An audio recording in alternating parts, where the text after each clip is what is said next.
ફરી એકવાર આપણે આવી ગયા લેક્ચર નંબર 18 અને ચેપ્ટર નંબર 4 રાસાયણિક બંધન અને આણ્વીય રચના. આગળના લેક્ચરની અંદર થોડો મોટો લેક્ચર હતો પણ સંકરણને આપણે ડિટેલની અંદર અભ્યાસ કર્યો. આ ઉપરાંત કેટલાક ઉદાહરણ મારે તમને એ લેક્ચરની અંદર આપવા હતા પણ લેક્ચરની લેન્થ એકદમ વધી ગઈ. ઓકે, એટલે માટે થોડાક ઉદાહરણ આજના લેક્ચરની અંદર લઈએ અને સંકરણને આપણે ખતમ કરવાનો પ્રયત્ન કરીએ. ઓકે, એનાથી દરેક પ્રશ્ન તમારા સોલ્વ થશે. ખ્યાલ આવે છે ને? ખાલી બુક તમે વાંચી જશો તો સંકરણની થિયરી આવડશે, પણ સંકરણ એ કોઈ થિયરી છે નહીં, એક કન્સેપ્ટ છે અને કન્સેપ્ટ ધોરણ 12 માટે તમારે રેડી કરવાનો છે. તો એવા કેટલાક ઉદાહરણ સંકરણની અંદર આપણે જોઈએ કે કાર્બનિક રસાયણ વિજ્ઞાનની અંદર આ સંકરણ કઈ રીતના ભાગ ભજવે. સંકરણના જુદા જુદા પ્રકાર તો તમે જોયા, એમાંથી કેટલાક પ્રકારો એવા છે કે જે સવર્ગ સહસંયોજક બંધનની અંદર જોવા મળે. બુકની અંદર તમે જોયું હોય તો આવા એક્ઝામ્પલ હશે. ઓકે, નિકલ સાયનાઇડ બરાબર આ 4 હશે, એના ઉપર -2 ચાર્જ હશે. તો આવા સંયોજનોની અંદર આપણે સંકરણની વાત ધોરણ 12 ની અંદર કરવાના છીએ. અત્યારે એ બધા સંયોજનને આપણે કેવા રાખશું? પેન્ડિંગ ની અંદર રાખશું. તો અત્યારે આપણે કોની વાત કરવાની છે? તો કેટલાક એક્ઝામ્પલ આપણે અથવા તો સંયોજનો આપણે લઈ લીધા, એમની અંદર તમે મને સંકરણ જણાવી દીધું. તમને પાઈ બોન્ડ ગણતા આવડે છે, તમને સિગ્મા બોન્ડ ગણતા આવડે છે, તમને લોન પેર આવડે છે. ખ્યાલ આવે છે? જો ના આવડે તો આગળના વિડિયો ફરી રિપીટ કરવાના છે. આ આખું ચેપ્ટર થિયરી ના કરતા કન્સેપ્ટ ક્લિયર કરીને તમારે પ્રશ્નો સોલ્વ કરવાના છે, એટલે ચોક્કસ તમે જેઈ અને નીટ ની અંદર આગળ વધી શકશો. તો એવા કેટલાક પ્રશ્નોનું આપણે સોલ્યુશન જોઈએ. મારી પાસે એક સરસ મજાનો પ્રશ્ન છે. ઓકે, C2H6 બરાબર. આને હું કહેશો તમે? બે કાર્બન છે, ધોરણ 10 ની અંદર ભણી ગયા. આવી રીતના લખાય કે ન લખાય? CH3 इसको बोलते हैं इथेन. અંડરસ્ટેન્ડ? જોવાના છીએ આપણે, મૂંઝાવું નહીં. અત્યારે હું બધું જ તમને કહી દઉં છું. ખ્યાલ આવે છે ને? આનું વિસ્તૃત બંધારણ બનાવું. જો આવી રીતના બને કે ન બને? કાર્બન કાર્બન બોન્ડ હશે. આ કાર્બન ઉપર કેટલા હાઇડ્રોજન ટીંગાયેલા છે? 3 હાઇડ્રોજન. દેખાય છે ને? આ કાર્બન ઉપર કેટલા હાઇડ્રોજન ટીંગાયેલા છે? તો કે 3 હાઇડ્રોજન ટીંગાયેલા છે. કાર્બનની સંયોજકતા કેટલી? તો કે 14મા સમૂહનું તત્વ છે, યાની કે એમની સંયોજકતા 4 હોય. હું સંયોજકતા? યસ. તો એમની સંયોજકતા કેટલી જોવા મળે? 4 સંયોજકતા જોવા મળે. ઇલેક્ટ્રોન રચના તમને ખબર છે ને? હવે જોઈ ગયા છીએ બરાબર. કેમ 4 બોન્ડ બનાવ્યા? તો કે બાહ્યતમ કક્ષામાં કેટલા ઇલેક્ટ્રોન અવેલેબલ થશે? 4. ઉત્તેજિત અવસ્થામાં લાવવા પડશે બરાબર.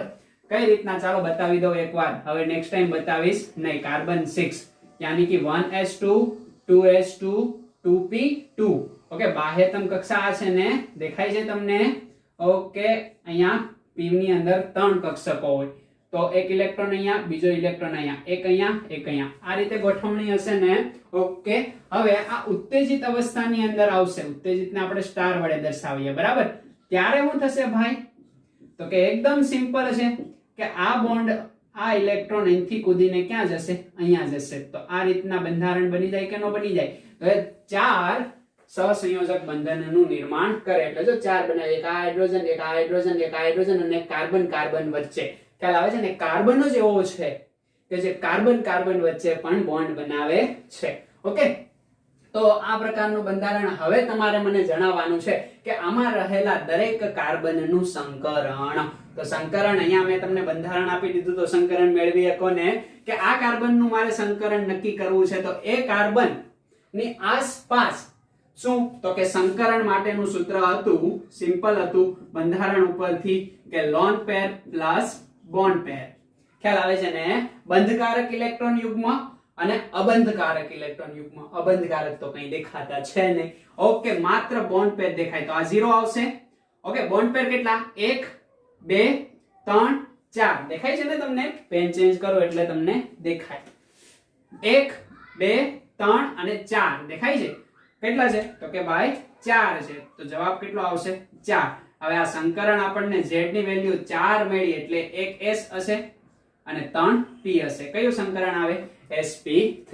સેમ આ કાર્બન નું તમે જોવો તો એ જ જોવા મળે છે. ઓકે, ગણીએ 1 2 3 અને આ 4.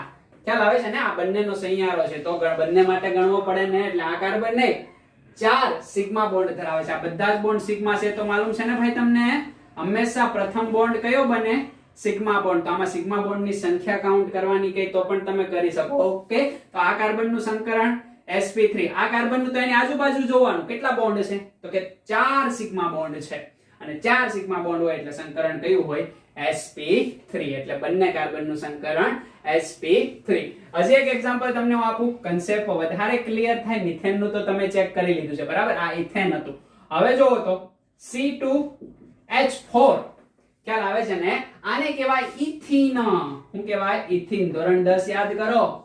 CH2 double bond CH2. Understand? Yes. બંધારણ બનાવું. આ કાર્બન થી જોડાયેલો છે, પણ બંને કાર્બન વચ્ચે કયો બોન્ડ છે? Double bond. કાર્બન ની સંયોજકતા કેટલી હોય? 4. તો અહીંયા 2 ઘટે છે, 1 અને 2 તો થઈ ગઈ. 2 ઘટે તો 1 હાઇડ્રોજન અહીંયા, 1 હાઇડ્રોજન અહીંયા. અહીંયા જોવો તો આ કાર્બન ઉપર 2 હાઇડ્રોજન, 1 હાઇડ્રોજન અહીંયા, 1 હાઇડ્રોજન અહીંયા. ખ્યાલ આવે છે? ઓકે, તો આમની અંદર તમે મને દરેક કાર્બન નું સંકરણ જણાવી દો. કઈ રીતે ચેક કરશો? 1 sigma bond, 2 sigma bond, 3 sigma bond. તો પાઈ બોન્ડ છે. ખ્યાલ આવે છે ને? એટલે 3 સિગ્મા બોન્ડ છે તો આ કાર્બન માટે Z બરાબર કેટલા? 3. અને Z બરાબર 3 હોય તો સંકરણ કયું થાય? sp2. અન્ડરસ્ટેન્ડ? ખ્યાલ આવે છે? Very good. આ કાર્બન નું સંકરણ જણાવો તો ભાઈ 1 સિગ્મા બોન્ડ, 2 સિગ્મા બોન્ડ, અને અહીંયા છે જ ને 3 સિગ્મા બોન્ડ. પાઈ બોન્ડ સંકરણમાં કાઉન્ટ થાય નહીં. તો Z બરાબર 3 સિગ્મા બોન્ડ તો 3 આવે. કયું સંકરણ? sp2. અન્ડરસ્ટેન્ડ? હવે તમે મને આનું તો જણાવી જ દેશો. ओके C2H2 इसको बोलते हैं इथाइन. હું કહેવાય ભાઈ? ઇથાઇન. Alkane, alkene, alkyne.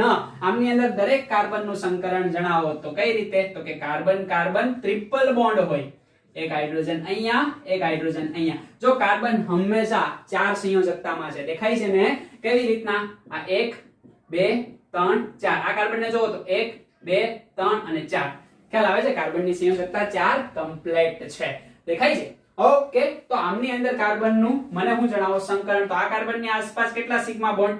1 2. આ બંને તો શું હશે ભાઈ? પાઈ બોન્ડ હશે ને? ઓકે, આ કાર્બન ની આસપાસ કેટલા સિગ્મા બોન્ડ? 1 અને એક આ 2. બંનેમાં 2 સિગ્મા બોન્ડ છે તો Z ની વેલ્યુ કેટલી આવે? તો કે Z ની વેલ્યુ આવશે 2. અને Z ની વેલ્યુ 2 આવે એટલે કયું સંકરણ હોય? sp સંકરણ. હવે sp સંકરણ ખબર પડી ગઈ, sp2 સંકરણ ખબર પડી ગઈ, sp3 સંકરણ ખબર પડી ગઈ, તો બધાની ભૂમિતિ ખબર પડી જાય. યસ. આની સમચતુષ્ફલકીય, આની સમતલ્ય. ખ્યાલ આવે છે ને? યસ. આમની થશે રેખીય. ઓકે, આ રીતના એમની ભૂમિતિ આપણને જોવા મળે. ઓકે, બધા વચ્ચેના ખૂણા પણ આપણને માલુમ પડી જાય. 109.5 ડિગ્રી. Okay, 120 degree, 180 degree. ખ્યાલ આવી જાય કે ન ખ્યાલ આવી જાય? આ રીતે કાર્બનિક સંયોજનની અંદર તમે સંકરણ નક્કી કરી શકો છો. હવે આ થિયરી તમે ભણી ગયા. હવે એક બંધારણ હું અહીંયા સરસ મજાનું દોરું. આને ભૂસી નાખું ને? યસ. એ બંધારણની અંદર તમારે મને દરેક કાર્બનનું સંકરણ જણાવવાનું છે. એક મોટું કાર્બનનું બંધારણ છે, બરાબર?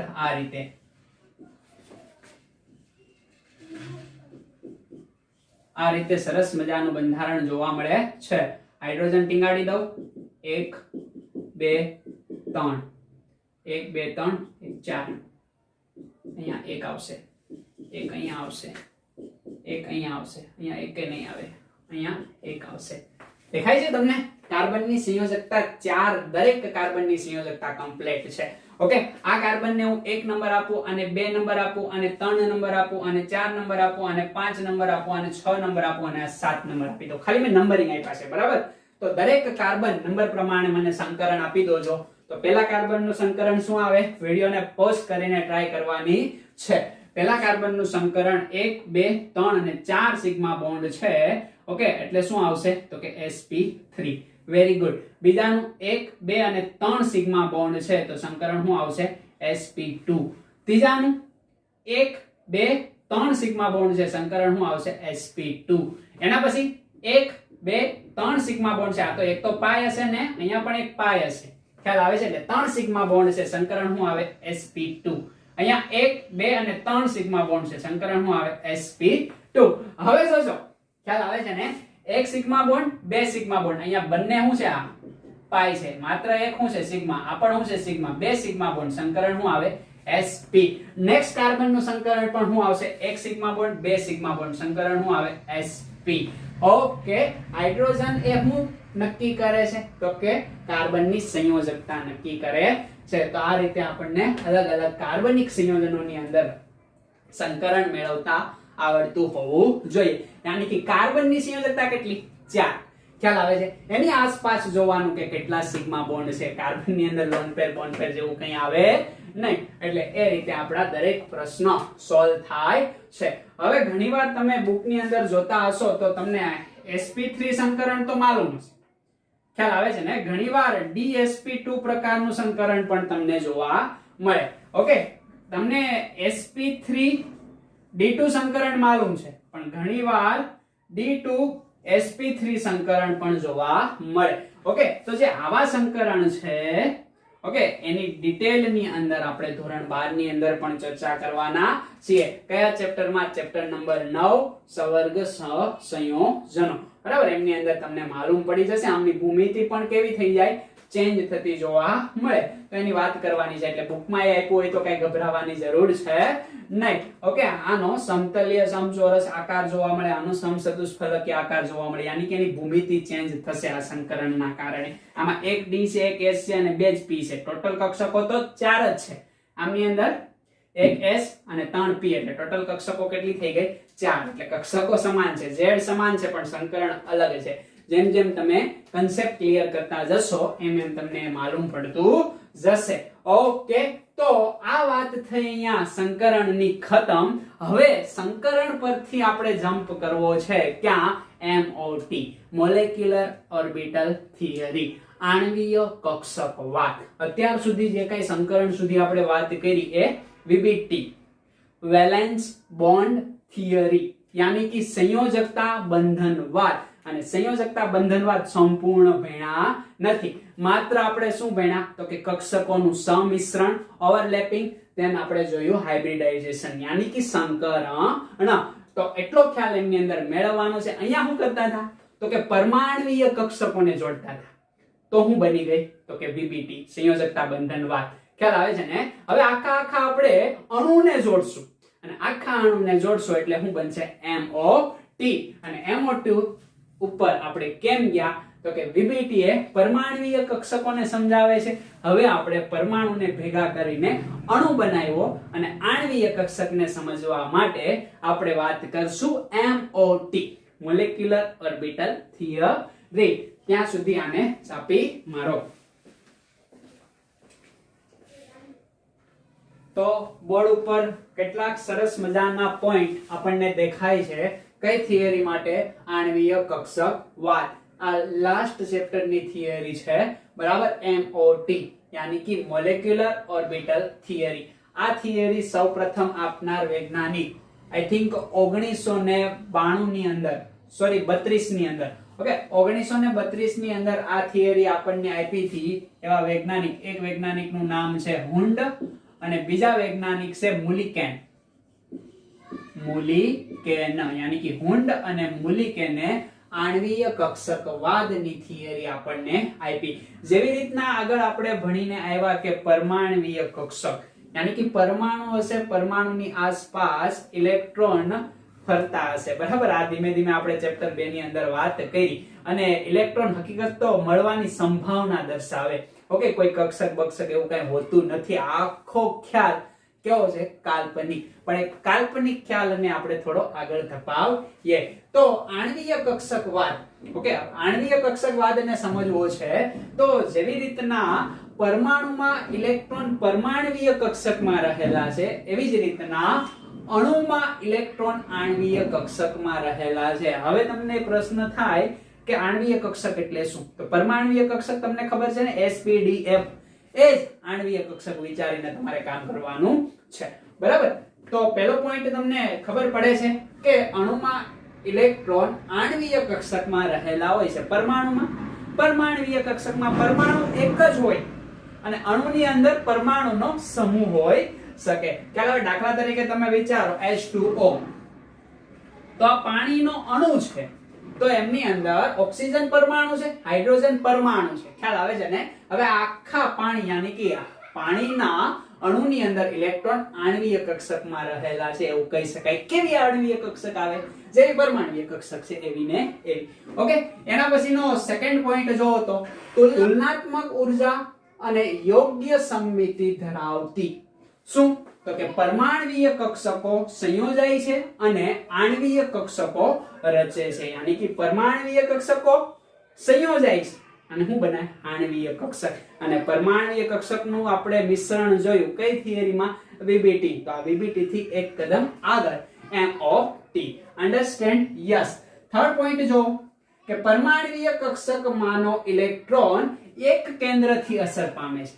હવે દાખલા તરીકે પરમાણ્વીય કક્ષક તો કાર્બનની પરમાણ્વીય કક્ષક હોય, હાઇડ્રોજનની પરમાણ્વીય કક્ષક હોય, પરંતુ આણ્વીય કક્ષક, આણ્વીય છે, ખ્યાલ આવે છે? આણ્વીય કક્ષક બે કે બે કરતા વધારે કેન્દ્રથી અસર પામે છે. કઈ રીતના? અહીંયા 3 કેન્દ્ર છે, ખ્યાલ આવે છે ને? તો આણ્વીય કક્ષક કોઈ એક કેન્દ્રીય હોતી નથી, એ બહુ કેન્દ્રીય હોય છે. ઓકે, તો અહીંયા આપીએ કાઈ કે પરમાણ્વીય કક્ષક એક કેન્દ્રીય હોય છે અને આણ્વીય કક્ષક બહુ કેન્દ્રીય હોય છે.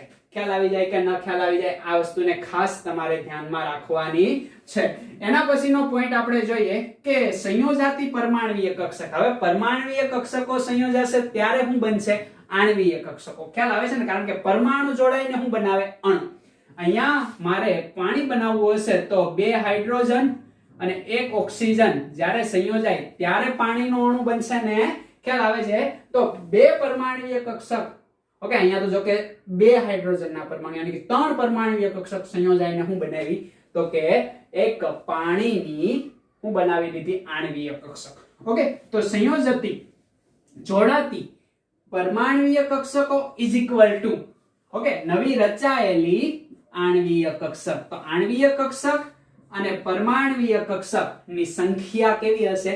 સમાન હશે. દાખલા તરીકે 2 પરમાણ્વીય કક્ષક જોડાય તો આણ્વીય કક્ષક પણ કેટલી બને? 2 જ બને. એમાં ડબલ થઈ જશે. એમાં અડધી કઈ હશે? તો કે અડધી કક્ષક હશે જેને આપણે કહીશું બંધકારક આણ્વીય કક્ષક. શું કહેશું આપણે? બંધકારક આણ્વીય કક્ષક. અને કેટલીક આણ્વીય કક્ષક એ શું હશે? તો કે બંધ પ્રતિકારક આણ્વીય કક્ષક. આ રીતે ડબલ, ખ્યાલ આવે છે ને? જેટલી પરમાણ્વીય કક્ષક હશે એટલી જ આણ્વીય કક્ષક બની જશે. અને આણ્વીય કક્ષકની અંદર બંધ પ્રતિકારક આણ્વીય કક્ષક એ હશે. ઓકે, આ રે બંધ પ્રતિકારક આણ્વીય કક્ષક હશે અને બંધકારક આણ્વીય કક્ષક પણ રહેલી હશે. ખ્યાલ આવે છે? હવે એના પછીનો બંધકારક અને બંધ પ્રતિકારક આણ્વીય કક્ષકનો આપણે ખ્યાલ મેળવીએ. આ બધું આપણે શીખવાના છે. ખ્યાલ આવે છે? બધાનો ઉપયોગ જોવાનો છે. માત્ર અત્યારે આણ્વીય કક્ષકવાદની અંદર શું આવે છે એની આ ખાસિયત છે, બસ એને અભ્યાસ આપણે કરીએ છીએ. ઓકે, એના પછી જોવો તો એના પછીનો પોઈન્ટ બંધકારક આણ્વીય કક્ષકની ઉર્જા. બંધકારક આણ્વીય કક્ષકની ઉર્જા. કક્ષકો હશે, પરમાણ્વીય કક્ષકોની ઉર્જા હતી આપણને માલુમ છે S, P, D અને F. સૌથી વધારે ઉર્જા કોની હતી? F ની. એનાથી ઓછી D ની, એનાથી ઓછી H ની. યાની કે S થી F તરફ જઈએ છીએ એમ કક્ષકોની ઉર્જા શું થતી જાય છે? વધતી જાય છે. જો આ અણુ માટે હોય તો આણ્વીય કક્ષક, જો આ પરમાણુ માટે હોય તો પરમાણ્વીય કક્ષક. અન્ડરસ્ટેન્ડ? ખ્યાલ આવે છે? ઓકે, પણ આણ્વીય કક્ષકની અંદર 2 ભાગ હોય છે, બંધકારક આણ્વીય કક્ષક અને બંધ પ્રતિકારક આણ્વીય કક્ષક. તો બંધકારક આણ્વીય કક્ષકની ઉર્જા હંમેશા બંધ પ્રતિકારક આણ્વીય કક્ષક કરતા ઓછી હોય છે. ઓકે, બંધ પ્રતિકાર, પ્રતિકાર કરે. પ્રતિકાર ક્યારે કરશે? એકદમ બળવાન હોય ત્યારે. ખ્યાલ આવે છે ને? યાની કે બંધકારક આણ્વીય કક્ષકની ઉર્જા કેવી? ઓછી. તો એ નીચેના લેવલમાં હશે અને બંધ પ્રતિકારક ઉપરના લેવલમાં હશે. બરાબર? આવું જ કંઈક આપણે ભણવાનું છે. અત્યારે એટલી વસ્તુને ધ્યાનમાં રાખજો, મગજની અંદર રાખજો કે આવા શબ્દ પણ આવી ગયેલા છે. ઓકે, તો અહીંયા મારે કેવું હોય તો બંધકારક ઓકે, કઈ કક્ષક? બંધકારક આણ્વીય કક્ષક ની ઉર્જા એ બંધ પ્રતિકારક આણ્વીય કક્ષક કરતા કેવી છે ભાઈ? ઓછી છે. આ શું દર્શાવે છે? ઉર્જા. અન્ડરસ્ટેન્ડ? યસ. એના પછી નેક્સ્ટ પોઈન્ટ આપણે જઈએ. નેક્સ્ટ પોઈન્ટ છે આણ્વીય કક્ષક પાસે અણુમાંના કેન્દ્રના સમૂહની આસપાસ ઇલેક્ટ્રોન સંભાવ્યતા વહેંચણી આણ્વીય કક્ષક વડે દર્શાવી શકાય છે. તો આ જે આણ્વીય કક્ષક છે એ શું દર્શાવે છે? કે અણુની અંદર સંભાવ્યની આસપાસ ઇલેક્ટ્રોનની વહેંચણી દર્શાવે. જેવી રીતના પરમાણુના બંધારણમાં તમે પરમાણ્વીય કક્ષક ભણી ગયા કે નહીં? યસ. તો પરમાણ્વીય કક્ષક શું દર્શાવતી હતી? તો કે પરમાણુની આસપાસ ઇલેક્ટ્રોનની સંભાવના દર્શાવતી હતી. અને પરમાણ્વીય કક્ષક કીધી તો અણુની આસપાસ ઇલેક્ટ્રોનની સંભાવના કોણ દર્શાવશે? આણ્વીય કક્ષક. એ કોનો પોઈન્ટ છે? તો કે MOT નું.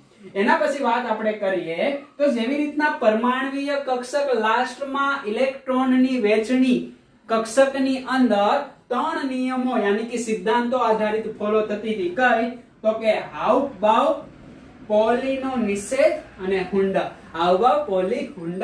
એમાં આ વૈજ્ઞાનિક નથી, આ બે વૈજ્ઞાનિક છે. આ આપણે ડિટેલની અંદર ચર્ચા કરી ગયા છીએ. તો આ 3 નિયમો જેવી રીતના પરમાણ્વીય કક્ષક માટે હતા એ જ ઇટ ઇઝ આણ્વીય કક્ષકને પણ લાગુ પડે છે. અન્ડરસ્ટેન્ડ? તો એટલી વાત હતી આણ્વીય કક્ષકવાદની. આ માત્ર MOT ની પ્રસ્તાવનાની આપણે વાત કરી અને કેટલાક જે આમની અંદર શબ્દ આવે છે એ શબ્દથી આપણે પરિચિત થયા. ઓકે, તો એટલું તમે ધ્યાનમાં રાખો. તો હવે આપણે વાત કરવી છે શેના વિશે? કે આણ્વીય કક્ષકવાદ છે એના આ બધા જ પોઈન્ટ આપણે જોઈ લીધા.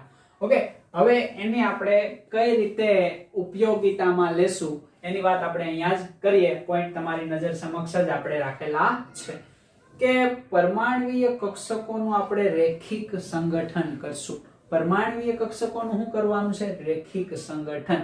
એને જ આપણે કહેશું આણ્વીય કક્ષકની રચના. ઓકે, આ પોઈન્ટ જ આપણે સમજવાનો છે. ખ્યાલ આવે છે ને? અણુમાં ઇલેક્ટ્રોન આણ્વીય કક્ષકમાં રહેલા હોય છે. કેવા અણુ? તો ફરી એકવાર એક્ઝામ્પલ આપું. દાખલા તરીકે ઓક્સિજન. તો આમાં ઇલેક્ટ્રોન આણ્વીય કક્ષકની અંદર રહેલા હોય. આના સિવાયનું બીજું એક્ઝામ્પલ આપું. દાખલા તરીકે નાનું એવું એક્ઝામ્પલ હાઇડ્રોજન આપું. કઈ રીતે હાઇડ્રોજન? તો કે હાઇડ્રોજનની અંદર 2 હાઇડ્રોજનના પરમાણુ દેખાય છે. ઓકે, એ જોડાઈને શું બને? હાઇડ્રોજનનો અણુ. આમની ઇલેક્ટ્રોન રચના 1s1, આમની ઇલેક્ટ્રોન રચના 1s1, યાની કે અહીંયા એક કક્ષકમાં એક ઇલેક્ટ્રોન, અહીંયા પણ એક કક્ષકમાં એક ઇલેક્ટ્રોન. એ બંને જોડાઈ જાય. ખ્યાલ આવે છે ને? બંને શું થશે? તો કે જોડાઈ જશે અને આવી રીતના અહીંયા 2 ઇલેક્ટ્રોનનું નિર્માણ થશે. ખ્યાલ આવે છે? તો આ પરમાણ્વીય કક્ષકનું ખાલી શું થયું? સમિશ્રણ. તો આ તો આપણને કોણ માહિતી આપતું હતું? તો કે VBT. ઓકે, VBT આપણને આ માહિતી આપી દીધી. પરંતુ આપણે VBT ની મર્યાદાને પાર કરીને MOT ની અંદર આવવાનું છે. કઈ રીતે? તો કે VBT છે એ આણ્વીય કક્ષક વિશે કોઈ પણ પ્રકારની માહિતી આપતું નથી. આ એની મર્યાદા છે. ખ્યાલ આવે છે ને? તો અહીંયા MOT કઈ રીતના સમજાવી શકાશે? જો અહીંયા મારે MOT સમજવી હોય તો એમાં આ એક કક્ષક હાઇડ્રોજનની આ હાઇડ્રોજનની બીજી કક્ષક જોડાઈને તદ્દન 2 નવી શું આપી દે? તો કે તદ્દન 2 નવી આણ્વીય કક્ષકો આપી દે. આ કઈ કક્ષકો છે? પરમાણ્વીય કક્ષક. ખ્યાલ આવે છે ને? આ કઈ કક્ષકો થઈ ગઈ? તો કે આણ્વીય કક્ષક. ઓકે, તદ્દન 2 જુદી જુદી નવી જ આપણને શું આપે છે? તો કે આણ્વીય કક્ષકો આપણને આપી દે છે. બસ આ જ આપણે સમજવાનું છે. અને આ કોણ સમજાવે? તો કે MOT. એટલું જ MOT નથી સમજાવતું. ખ્યાલ આવે છે ને? આ ઉપરાંત MOT આપણને અણુના ચુંબકીય ગુણધર્મની માહિતી પણ આપશે. કઈ રીતે? જેમ જેમ આ થિયરીને આગળ વધારતા જશું એમ એમ આપણને ખબર પડતી જશે. આ ઉપરાંત દાખલા તરીકે હું તમને કહું કે હાઇડ્રોજન વધારે સ્થાયી છે, હાઇડ્રોજન ઉપર પોઝિટિવ ચાર્જ વધારે સ્થાયી છે કે હાઇડ્રોજન ઉપર નેગેટિવ ચાર્જ વધારે સ્થાયી છે, યાની કે અણુની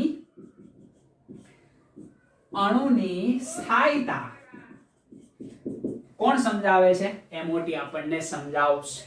ખ્યાલ આવે છે ને? આ ઉપરાંત આગળ તમે શબ્દ તો સાંભળ્યો જ હશે, બંધ ક્રમાંક. બંધ ક્રમાંક સિંગલ બોન્ડ ની અંદર બંધ ક્રમાંક 1 હોય, ડબલ બોન્ડ ની અંદર બંધ ક્રમાંક 2 હશે, ટ્રિપલ બોન્ડ ની અંદર બંધ ક્રમાંક 3 હશે. બટ અહીંયા MOT અણુની અંદર આપણને અપૂર્ણાંક બંધ ક્રમાંક ની માહિતી પણ આપશે. ખ્યાલ આવે છે ને? જે VBT કે એની આગળની થિયરી આપતી નથી. તો આ બધા જ પોઈન્ટ આપણને MOT ની અંદર મળી રહેશે અને MOT ની લાક્ષણિકતા આ દેખાય છે તમને. ખ્યાલ આવે છે ને? ઓકે, જેટલી પરમાણ્વીય કક્ષક છે એટલી જ આણ્વીય કક્ષક છે. દેખાય? 2 પરમાણ્વીય કક્ષક તો 2 આણ્વીય કક્ષક. ઓકે, અહીંયા તમે જોવો છો 2 પરમાણ્વીય કક્ષક તો નવી બનતી કક્ષકો કેટલી આવશે? તો કે 2 જ કક્ષકો આવશે. સમજ પડે છે? એમાં આ 2 કક્ષકો જોડાય છે તો ઓછી ઉર્જા વાળી કક્ષક, ઓકે, અને આ વધારે ઉર્જા વાળી કક્ષક. આને આપણે શું કહેવાય? તો કે બંધકારક. આને આપણે શું કહેશું? તો કે બંધ પ્રતિકારક. જે મેં અહીંયા તમને સમજાવ્યું ને એ, બરાબર? આ બંધ પ્રતિકારક, આ બંધકારક. બંધકારકની ઉર્જા જો ઓછી છે કોના કરતા? બંધ પ્રતિકારક કરતા. ખ્યાલ આવે છે ને? અહીંયા ઉર્જા વચ્ચે રહેશે, એના કરતા ઓછી, એના કરતા વધારે. ઓકે, બંધકારક હશે એને આપણે એક પણ નિશાની વડે નહીં દર્શાવીએ, પણ બંધ પ્રતિકારક હશે એને આપણે સ્ટાર ની નિશાની વડે દર્શાવશું. ખ્યાલ આવે? એટલે બંને અલગ પડે. સમજ પડે છે? ઓકે, હવે આણ્વીય કક્ષકોની આપણે વાત કરીએ તો મેં અહીંયા આગળ તમને સમજાવ્યું કે પરમાણ્વીય કક્ષક S, P, D અને F હોય. આ પ્રકારની પરમાણ્વીય કક્ષકો છે. ખ્યાલ આવે છે? આણ્વીય કક્ષકો માત્ર આપણે બેનો અભ્યાસ કરવાનો છે, એક સિગ્મા કક્ષક અને પાઈ કક્ષક. ખ્યાલ આવે? આ ઉપરાંત ડેલ્ટા કક્ષક પણ આવે, પણ આપણે ખાલી સિગ્મા આણ્વીય કક્ષક અને પાઈ આણ્વીય કક્ષકનો જ અભ્યાસ કરવાનો. જેમ જેમ આગળ વધારતા જશું એમ ખબર પડશે. જો બંધકારક હશે તો only for pi, okay, only for pi અથવા તો સિગ્મા, અને અબંધકારક હશે તો પાઈ સ્ટાર અને સિગ્મા સ્ટાર. આવી રીતના આપણે દર્શાવશું. એટલે એ પોઈન્ટને તમારે ખાસ ધ્યાનમાં રાખવાનો છે. તો આણ્વીય કક્ષકો એ કેવી હોય? તો કે 2 પ્રકારની, એક તો પાઈ અથવા તો સિગ્મા અથવા તો પાઈ, અને બંધ પ્રતિકારક ઉપર સ્ટાર વડે દર્શાવી દેવાનું, બીજું કઈ ના હોય. દાખલા તરીકે હું અહીંયા સિગ્મા કહું તો આ સિગ્મા સ્ટાર હોય. સમજ પડી જાય છે ને? બસ આ રીતે આપણે આણ્વીય કક્ષકને દર્શાવીએ છીએ. એટલી વાત ખ્યાલ આવે છે? હવે મારે તમને શું સમજાવવું છે? તો કે રેખિક સંગઠન. ઓકે, લાગતું વળગતું તમારે લખી લેવું. પૂછી નાખું? યસ. જે સમજાવવાનું છે એ છે પરમાણ્વીય કક્ષકોનું રેખિક સંગઠન, જેને લાકો કહેવાય. લાકો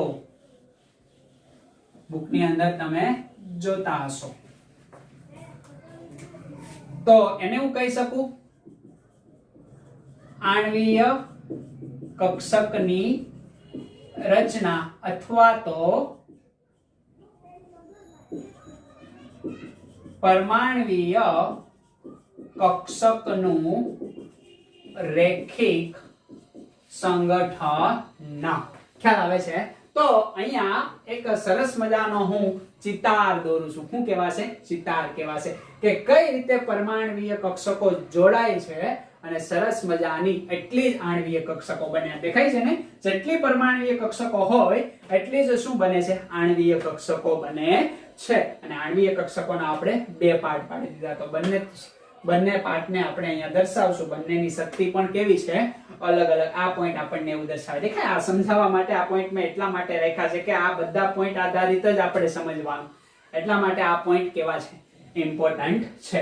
તો હાઇડ્રોજન માટે જો કે આ પરમાણુ કક્ષકોનું રેખિક સંગઠન MOT મોટા અણુઓ માટે સમજવું એ તરંગ વિધેય આધારિત આપણે સમજી શકાશે. અને તરંગ વિધેય જેને આપણે સાઈ તરીકે ઓળખીએ. દેખાય છે આવું ત્રિશુલ? એને સાઈ કહેવાય. શું કહેવાય? સાઈ. સાઈ તરીકે તરંગ વિધેયને આપણે ઓળખીએ છીએ. ઓકે, કારણ કે ઇલેક્ટ્રોન દ્વિ સ્વભાવ ધરાવે. સમજ પડે છે ને? કણ પ્રકૃતિ અને તરંગ પ્રકૃતિ. મોલેક્યુલર ઓર્બિટલ ની અંદર એને તરંગ વિધેય યાની કે તરંગ પ્રકૃતિ સ્વરૂપે દર્શાવવામાં આવ્યું. ઓકે, તો અહીંયા હાઇડ્રોજન માટે આપણે વાત કરીએ એક્ઝામ્પલ તરીકે મારી પાસે છે હાઇડ્રોજન, તો હાઇડ્રોજનની અંદર 2 હાઇડ્રોજનના પરમાણુ છે. દેખાય છે 2 હાઇડ્રોજનના પરમાણુ. ઓકે, એકને A પરમાણુ કહી દઉં તો બીજાને હું B પરમાણુ કહી દઉં. ખ્યાલ આવે છે? ઓકે, તો A B પરમાણુ યાની કે હાઇડ્રોજન થઈ ગયો ને. ઓકે, તો આ એક મોલેક્યુલર થઈ ગયો. આ મોલેક્યુલર ને મારે દર્શાવવો હશે તો A plus or minus sign B. Okay, sign A plus or minus sign B. Okay, plus or minus શું છે એને આપણે સમજીએ તો આ રીતે એને લખી શકાય sign A plus sign B અથવા તો sign A minus sign B. ખ્યાલ આવે છે ને? આ તરંગ વિધેયો છે અને સાઇન A હું રિપ્રેઝન્ટ કરે હાઇડ્રોજન A પરમાણુ, સાઇન B હાઇડ્રોજન B પરમાણુ. આ બંનેને આપણે જોડી દઈએ ત્યારે આ મોલેક્યુલર કક્ષક યાની કે આણ્વીય કક્ષકનું નિર્માણ કરે. એટલી વસ્તુ ખ્યાલ આવે છે? ખ્યાલ ના આવે તો બહુ કઈ ગભરાવાની જરૂર નથી. ઓકે, આને હું આકૃતિ ફોર્મ ની અંદર લાવું છું. જોજો. ઓકે, દાખલા તરીકે મારે આને દર્શાવવું છે. કઈ રીતે દર્શાવીશું? તો આ સાઇન A ને હું દર્શાવું તો આ રીતે એનું તરંગ હશે. ઓકે, પ્લસ સાઇન B ને દર્શાવું તો આ રીતે એનું તરંગ હશે. આ સાઇન A, આ સાઇન B. ઓકે, અને સાઇન મોલેક્યુલર ઓર્બિટલ ને દર્શાવું તો આ રીતે મોટું તરંગ એનું થઈ જશે. સમજ પડે છે ને? ઓકે, આને કહેવાય રચનાત્મક વિવર્તન. શું કહેવાય? રચનાત્મક વિવર્તન. ઓકે, વિવર્તન, પાનું નહીં તન. રચનાત્મક વિવર્તન કહેવાય છે જ્યારે અણુનું રચના થાય છે, 2 ઓર્બિટલ બને છે. એક આ માઈનસ વાળો આપણે દર્શાવીએ, આને દર્શાવવાનો પ્રયત્ન કરીએ. કોને? આને. અહીંયા જોજો, આ A માઈનસ આ B અને આનું હું દર્શાવું તો ખાલી મને લાઈન જોવા મળે, એકબીજાને કેન્સલ કરી દઈને તો આને કહેવાય વિભંજન. ઓકે, શું કહેવાશે? તો કે વિભંજક વિવર્તન. ઓકે, વિભંજક વિવર્તન, કેન્સલ આઉટ કરી દે. તો આ બંને પ્રકારના સંયોજનો આપણને તરંગ વિધેયની અંદર જોવા મળે અને તરંગ વિધેય આધારિત 2 પરમાણ્વીય કક્ષકો સાઇન A અને સાઇન B જોડાઈને એક શું બનાવે? તો કે આણ્વીય કક્ષકનું નિર્માણ કરે છે. ઓકે, 2 પરમાણ્વીય કક્ષકો જોડાય તો કેટલી આણ્વીય કક્ષકો બને? 2. અહીંયા મેં 1 દર્શાવી છે, બરાબર? આ બંને એક જ છે. ઓકે, આ 1 અને આ 2. એક બંધકારક. ઓકે, આ આપણને શું આપશે? બંધકારક. ઓકે, દાખલા તરીકે હું સિગ્મા વડે દર્શાવું. આ હું આપે તો કે બંધ પ્રતિકારક. ખ્યાલ આવે છે? ઓકે, યાની કે આ આપણને આપશે બંધ પ્રતિકારક અને આ આપણને આપશે બંધકારક. હું તો કે આણ્વીય કક્ષક અને આ પણ આણ્વીય કક્ષક. ખ્યાલ આવે છે? સમજ પડે છે? બંધ પ્રતિકારક આણ્વીય કક્ષક હશે. ઓકે, એમની ઊર્જા કેવી હશે? તો કે વધારે. અને સ્થાયીતા કેવી હશે? ઓછી. ખ્યાલ આવે છે ને?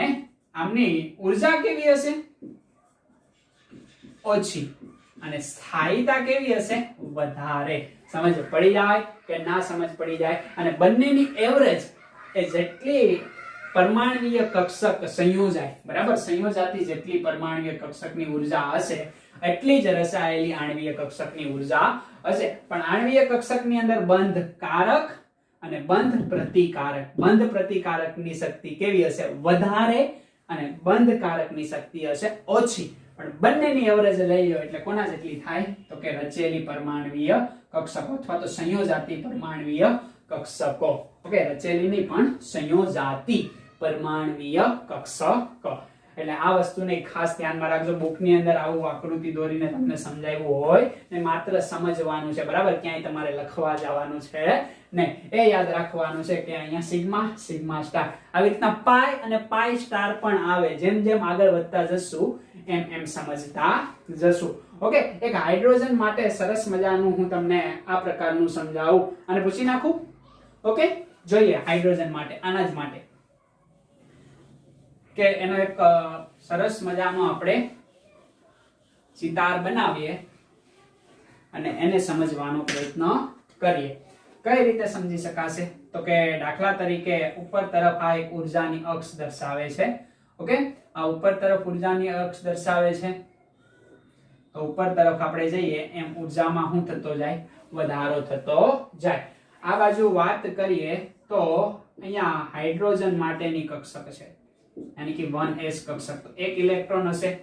આ બાજુ સેમ હાઇડ્રોજનની પરમાણ્વીય કક્ષક હશે. અહીંયા પણ એક ઇલેક્ટ્રોન હશે. ખ્યાલ આવે છે? યાની કે 1s. રેડી? 1s1. આ શું દર્શાવે છે? પરમાણ્વીય કક્ષક. આ પણ શું દર્શાવે છે? પરમાણ્વીય કક્ષક. ઉપર તરફ જઈએ એમ ઉર્જા શું થતી જાય? વધતી જાય. બે પરમાણ્વીય કક્ષકો સંયોજાય અને શું બનાવે છે? તો કે આણ્વીય કક્ષકની રચના, યાની કે પરમાણ્વીય કક્ષાનું રેખિક સંગઠન, જોડાણ. ઓકે, તો આ એક હાઇડ્રોજનની પરમાણ્વીય કક્ષક બીજા હાઇડ્રોજનની પરમાણ્વીય કક્ષક જોડાઈને બે શું બનાવે છે? તો કે હાઇડ્રોજનની આણ્વીય કક્ષક. તો અહીંયા હવે વચ્ચે તે દર્શાવીશ એ શું હશે? તો કે આણ્વીય કક્ષક. કોની હોય આણ્વીય કક્ષક? અણુની. પરમાણ્વીય કક્ષક કોની હોય? પરમાણુની. ઓકે, આ બાજુ એક હાઇડ્રોજનનો પરમાણુ, આ બાજુ એક હાઇડ્રોજનનો પરમાણુ, અહીંયા હાઇડ્રોજનનો અણુ. અન્ડરસ્ટેન્ડ? ઓકે, હવે આણ્વીય કક્ષકની રચના થાય એટલે બે પ્રકારની હશે આણ્વીય કક્ષક.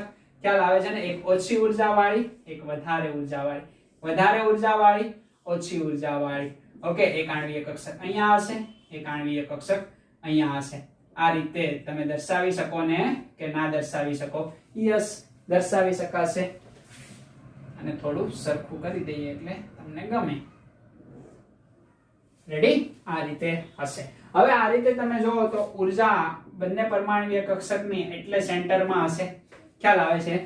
નીચે તરફ જેની ઉર્જા ઓછી હશે, ઓછી કોની ઉર્જા છે? તો કે બંધ પ્રતિકારક કરતા બંધકારકની ઉર્જા ઓછી છે. તો આ નીચે વાળી કઈ હશે ભાઈ? બંધકારક આણ્વીય કક્ષક. ઉપર બંધ પ્રતિકારક આણ્વીય કક્ષક. આ આપણને આવડતું હોવું જોઈએ. ઓકે, હવે અહીંયા 1s છે તો આપણે એને હું સિગ્મા વડે દર્શાવશું, બરાબર? કારણ કે ss કક્ષક વચ્ચે કયો બોન્ડ પહેલા બને? સિગ્મા બોન્ડ બને. ખ્યાલ આવે છે? તો અહીંયા સિગ્મા અને અહીંયા સિગ્મા સ્ટાર. ખ્યાલ આવે છે? કારણ કે સ્ટાર યાની કે બંધ પ્રતિકારક આણ્વીય કક્ષક. હવે એક ઇલેક્ટ્રોન અહીંયા હશે, બીજો ઇલેક્ટ્રોન અહીંયા હશે અને અહીંયા એક ઇલેક્ટ્રોન હશે નહીં, પણ કક્ષકો હશે કારણ કે કેન્સલ કરી દેશે ને આ રીતે ગોઠવણી થતી જોવા મળશે. પહેલા ઓછી ઉર્જા અને પછી વધારે ઉર્જા. દેખાય છે આ નિયમ? અભાવનો સિદ્ધાંત શું કે? તો કે ઉર્જા જેમ જેમ આગળના સ્તરમાં જાય એમ એમ એની ઉર્જા વધતી જાય. પહેલા નીચલા ઉર્જા સ્તરમાં, પછી ઉપલા ઉર્જા સ્તરમાં. પોલીનો નિષેધ નિયમ શું સમજાવે? તો કે એક જ કક્ષકની અંદર બે ઇલેક્ટ્રોન હોય. ખ્યાલ આવે છે? તો બે ઇલેક્ટ્રોન છે. હુન્ડનો નિયમ શું સમજાવે? તો એ p કક્ષકની અંદર તમે સારી રીતે સમજી શકો. દાખલા તરીકે મારી પાસે 4 ઇલેક્ટ્રોન p કક્ષકમાં, તો પહેલા એક એક ગોઠવાય અને પછી ચોથા ઇલેક્ટ્રોનનું યુગ્મીકરણ થાય. આ રીતે તમે એને સમજી શકો છો. તો આ પરમાણ્વીય કક્ષકની અંદર લાગુ પડે છે. એવી જ રીતના આણ્વીય કક્ષકની અંદર પણ બધા જ નિયમો અહીંયા લાગુ પડે છે. પાન પડે છે ને? સમજ પડે છે? ઓકે, એટલી વસ્તુને ખાસ જોવાની છે. ફરી એકવાર લખી દો. આની ઉર્જા કેવી છે? વધારે. આમની ઉર્જા કેવી છે? ઓછી. અહીંયા સ્થાયીતા કેવી છે ભાઈ? તો કે વધારે, કારણ કે મેક્સિમમ જેટલી નીચામાં નીચી ઉર્જા હોય એની સ્થાયીતા વધારે હોય. અહીંયા સ્થાયીતા સ્ટેબિલિટી કેવી રહેશે ભાઈ? તો કે ઓછી જોવા મળશે. સમજ પડી જાય? આ એક હાઇડ્રોજન માટે છે. આવું તમે દરેક અણુ માટે રચી શકો. અને મોટા અણુ માટે આપણા સિલેબસમાં બહુ છે નહીં, એટલે જેટલું આપેલું છે એટલાનો આપણે અભ્યાસ કરવાનો રહેશે. ખ્યાલ આવી જાય કે ખ્યાલ ના આવી જાય? ઓકે, બસ આ એક અગત્યનું છે. આ તમને આવડતું હોવું જોઈએ. બે પરમાણ્વીય કક્ષકોના રેખિક સંગઠનથી આણ્વીય કક્ષકનું નિર્માણ થાય છે. આણ્વીય કક્ષકો જેટલી પરમાણ્વીય કક્ષકો હશે એટલી હોય છે. જો બે પરમાણ્વીય કક્ષકો તો બે આણ્વીય કક્ષકો. ઓકે, ઇલેક્ટ્રોન હોય કે ન હોય એની યાર આપણે કઈ મતલબ છે નહીં, પણ બે કમ્પલસરી હશે. ખ્યાલ આવે છે? એટલી વસ્તુને ખાસ તમારે ધ્યાનમાં રાખવાની છે. ઇલેક્ટ્રોન પહેલા નીચલા ઉર્જા સ્તરમાં ભરાય, આ ભરાઈ જાય પછી ઉપલા ઉર્જા સ્તરની અંદર જાય, બાકી જાય નહીં. ધીમે ધીમે આગળ જતા જશો એમ વધારે અન્ડરસ્ટેન્ડ થતું જશે. ઓકે, તો આજનો લેક્ચર આપણે એટલે સુધી રાખીએ. બીજું નેક્સ્ટ લેક્ચર ની અંદર બહુ સારી રીતે MOT પાર્ટ 2 ની અંદર આપણે ભણશું. તો એટલી બહાને તમને પડે છે ને? ઓકે, અને ખાસ ધ્યાનમાં રાખવાનું છે. હવે આપણે મળશું નેક્સ્ટ લેક્ચર ની અંદર. ત્યાં સુધી વાંચતા રહો, લખતા રહો અને આગળ વધતા રહો.